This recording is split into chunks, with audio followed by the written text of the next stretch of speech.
특히 우리가 일반인에서도 위 내시경, 대장 내시경, 유방검사, 자궁경부암검사는 필수적으로 권유되는 것처럼 암에 한 번 걸린 암 경험자분도 1, 2년에 한 번은 꼭 위내시경을 받으시는 게 좋고 네, 대장 위는 내시경. 2년에 한 번씩. 네. 암 종류별로 좀 살펴볼게요. 위암은 어떻습니까? 네, 위암 같은 경우는 보통 2차로 위암을 예방하고 조기에 발견하기 위해서는 1, 2년마다 위내시경을 받는 게 필요합니다. 네. 네. 대장암은요? 대장암 같은 경우도 특히 한 번 암에 걸리신 분들은 일반인에 비해서 대장암 발생 위험도가 같거나 올라가는 경우들이 많기 때문에 그러면 선생님이 네. 용종을 떼어낸 사람은요?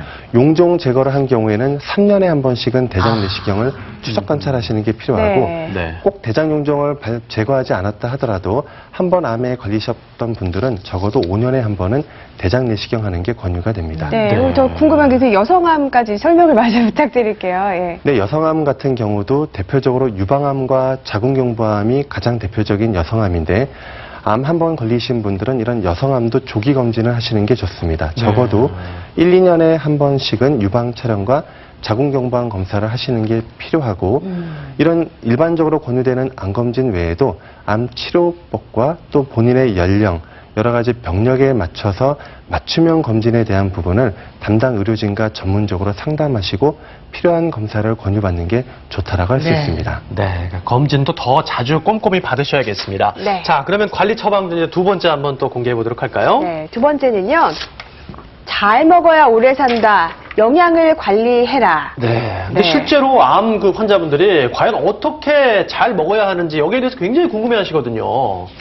예, 요즘에 사실 못 먹어서 병에 걸리는 경우는 거의 없습니다.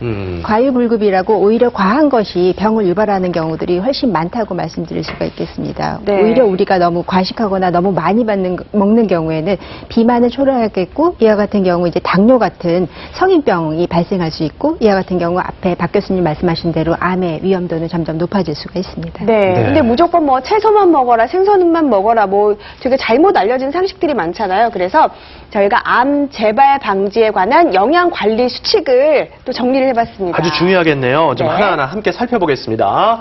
처음엔 매일인데요. 5대 식품군을 매일 골고루 섭취해라. 이 5대 식품군 하면은 분명히 우리가 학교 다닐 때 배웠는데 네, 이제 뭐 오래돼가지고 좀 가물가물하죠. 탄수화물, 단백질 등등등 말씀해 주시겠어요? 예, 그런데 자, 중요한 건 선생님 저거를 한 끼에 먹으라는 얘기예요? 하루 종일 저렇게 먹으라는 얘기예요? 그러니까 지금 저희가 5대 식품군별로 식품 종류를 앞에 지금 진열을 한번 해놨어요. 네. 한번 보도록 할게요.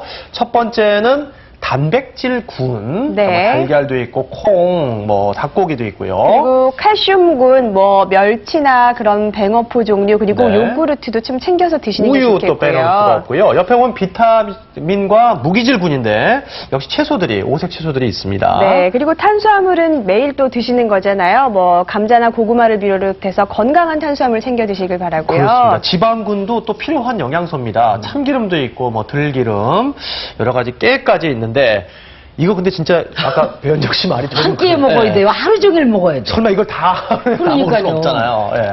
네, 여기 진열된 음식을 하루에 모두 다 드시기는 어렵겠죠. 네. 하지만 각 식품군별로 몇 끼 식사에 하나씩은 포함되도록 균형 잡힌 영양 섭취를 하시는 게 가장 좋은 식사법이라고 할 수가 있겠습니다. 네. 골고루 균형 잡히게. 네, 예. 근데 왜 고기 같은 경우는 붉은 고기는 암 환자들이 먹으면 안 좋다고 하는데 앞에 딱 나와 있어요. 피해야 할 식품 쪽에 가깝군요. 붉은 아니 고기는 근데 여기 이제 단백질군에는 좀 돼지고기 같은데 좀 붉은색 고기도 있단 말이에요. 그러네요. 그러니까 완전히 피해야 하는 얘기는 또 아닌 것 같아요. 네, 일부 연구에서는 붉은 고기나 가공 육류 같은 경우가 암 발생 위험도를 조금 올린다라는 얘기도 있습니다. 하지만 우리나라 상황에서 적용할 때는 조금 주의가 필요합니다. 서구에 비해서는 우리나라가 고기 섭취량이 부족하기 때문에 오히려 단백질 섭취가 부족하게 되면 암 치료 이후에 체력이 회복되거나 피로감을 극복하는 데 어려움을 겪을 수 있기 때문에 그렇죠. 그런데 네. 선생님 암 걸린 사람 보면은요 채식만 먹어야 된다 그러고 계속 산에 가서 그 풀 먹고 막 약초 먹고 이렇게 하거든요. 이건 어떤가요, 선생님? 근데 간혹가다 고기는 전혀 드시지 않고 채식만 하시는 분들을 주변에서 종종 보게 됩니다. 네. 이럴 때에도 주의가 필요한데요. 우리가 아까도 말씀드렸듯이 암 치료 이후에 건강 체중 관리가 매우 중요한데 단백질 섭취가 부족하고 탄수화물 위주의 채식을 하시게 되는 경우에는 오히려 과하게 칼로리를